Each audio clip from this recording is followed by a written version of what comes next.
What's up, everyone? Welcome back to another episode of Stocks to Watch. I'm so sorry I was not able to record this for the last 2 days because I was stuck somewhere and I was busy. But let's start the new week with a bang. And this week was very, very difficult in terms of what the market really wanted to do. Now we saw a lot of action post earnings. There was so much happening with respect to, Kotak going down by about 10%. Then, we had Tech Mahindra's, absurd earnings where just like a PPT kind of drove the stock 9% higher. And we had a lot of gap ups and gap downs. And in short, the market was volatile. Now, I ended the day today with about a 47,000 rupee gain, and majorly this was Nifty.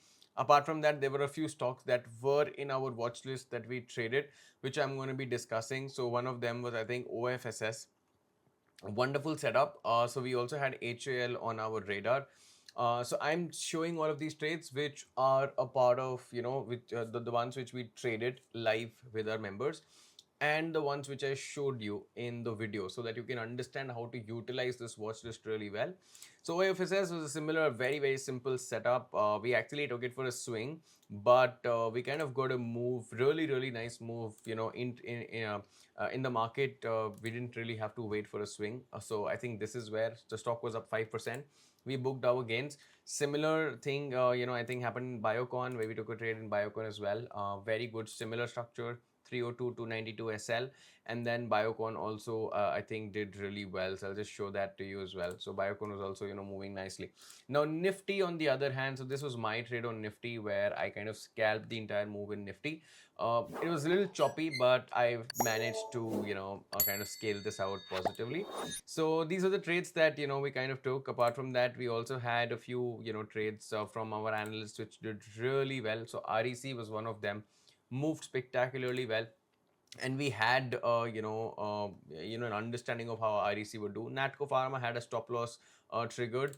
Apart from that, we also had IRCTC on our radar. IRCTC also gave like a decent little move.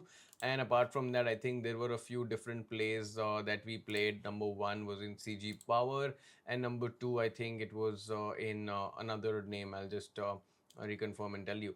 So I think, yep, these were the names that we kind of tried to play. So other one was Jikri. So again, lots of action happening in the market, and now let's quickly get started with the stocks that we are going to be watching out for the 29th of April, which is the Monday.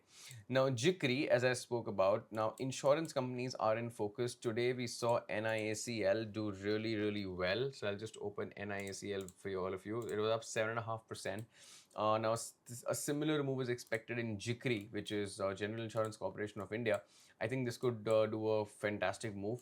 Another insurance company, which is LIC, which is the heavyweight. I think this is also setting up really nicely in like a volatility contraction setup.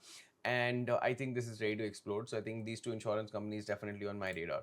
Now, from the large cap space, majority of the names that I'm going to be talking about are the ones which are setting up pretty decently. Now, Marico, very, very nice base. FMCG companies have, did decently well.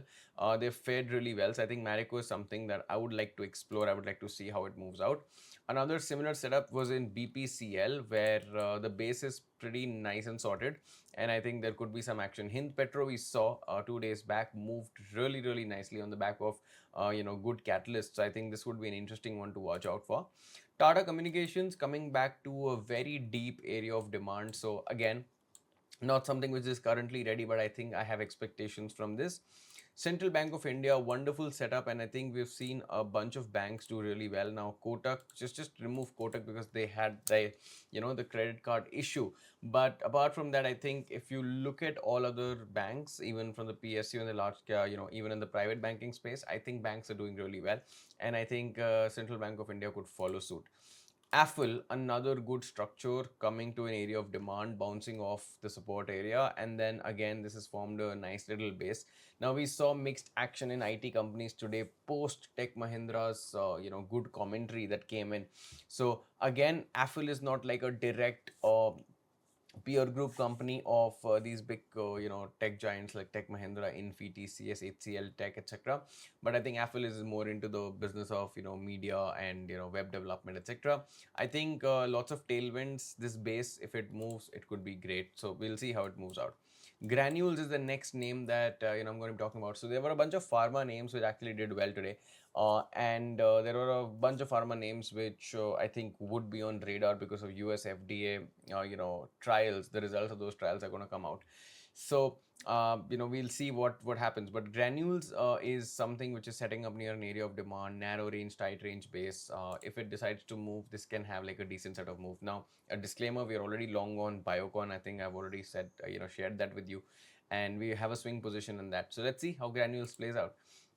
Next up is Ease My Trip. Now, I've been waiting for this stock to base properly, and this is the time where it has completed its basing. And I'm going to be super excited to kind of see this move all the way higher. Lots of room for it to cover. So I think at least a 25-30% upside is pretty simple for this one. The next name is Surya Roshni, and one of the most prominent names. I think very, very good growth stock and setting up very, very nicely. I think this is set for a move. Lots of space on the upside to cover, so I think should be interesting to see. Next up is HT Media, setting up similarly. Now, if you remember, we identified HT Media somewhere over here, I think 10 or 12 days back in another episode, maybe a month back. Now it is again setting up in a nice basing format, so I think this is also going to be an interesting one to watch out for. Next up is Genius Paper, and we've seen a bunch of paper stocks do exactly the same thing, right? So moving up and then contracting, rise, and then a move is something which is expected. Now we don't know if it's going to start surging from the next day itself, or it might want to do like another day or two of contraction. So that's going to be interesting to see on how that plays out. Next up is Apex Frozen Foods. Again, a decent little base, setting up over here. And I think if it starts moving, it's at a cyclical low as far as the industry is concerned, and I think this pocket can get filled. So another interesting name over here. NIACL, we've already discussed about that, so I'm not going to repeat that. So again, not a very exhaustive list, I would say, and primarily the reason for that is what the broader markets have been doing, and I'll just give you a quick glimpse of that. Now this is Nifty, and you can see choppiness all throughout. Now the most concerning thing for bulls is that Nifty is reacting from this supply, and Nifty could indeed actually liquidate this low, and mark my words, Nifty could actually seriously do this, and it may come back down all the way to these areas of demand right here that you see. So I think Nifty can probably, in my opinion, correct by about 6.5%, given what the market has been doing. And if I open up Bank Nifty, I think the scenario is pretty similar over there as well. We have filled this gap, and now we are ready to kind of dump or at least consolidate. So things aren't looking as good as we would want to see as far as the broader markets are concerned and the broader indices are concerned. So let's see what the next week has in store for us. Now, elections, the polling has already started. So there could be some anxiety in the markets regarding that as well. And remember, India's polling is going to happen in, I think, 11 or 12 phases until the 1st of June, and 4th of June is when the results are going to be coming in. So again, I think the next entire month, I think the next week would probably be focused on all the latest quarter earnings. So we'll have to see on how the market reacts to that information. And till then, I think it's going to be a little subdued. And I feel that there's going to be more of intraday play rather than, overnight longs or overnight shorts. So we'll see what the market brings in store for us. Thank you for tuning in. If you like such content, make sure that you hit the subscribe button, hit the like button, and drop in a comment so that it motivates me and my team to bring more such content to you. Thank you so much. I will see you in the next one.